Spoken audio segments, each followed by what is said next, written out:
அமைச்சர் அவர்களால் இன்று பெருநகர சென்னை மாநகராட்சி சார்பில் ரூபாய் 30.60 கோடி மதிப்பீட்டில் பள்ளி கட்டடங்கள், உள் விளையாட்டு அரங்கம், பூங்காக்கள், உடற்பயிற்சி கூடம் உள்ளிட்ட 11 முடிவுற்ற திட்ட பணிகள் திறந்து வைக்கப்பட்டது.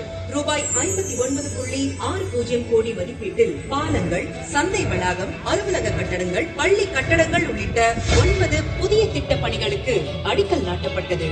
ரூபாய் 19.43 கோடி மதிப்பீட்டில் பள்ளி பேருந்துகள், நீர் தெளிக்கும் வாகனங்கள், இயந்திர பெருக்கி வாகனங்கள், மரக்கிளை நீக்கும் வாகனங்கள், ஆய்வு வாகனங்கள் உள்ளிட்ட 50 புதிய வாகனங்கள் பயன்பாட்டிற்கு தொடங்கி வைக்கப்பட்டது.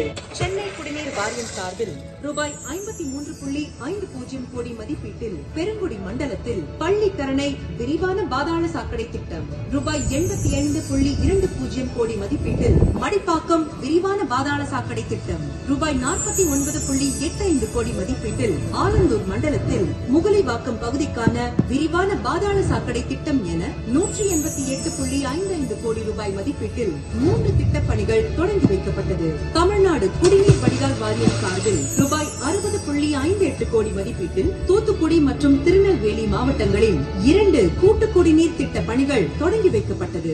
நகராட்சி நிர்வாக இயக்குநரகம் சார்பில் ரூபாய்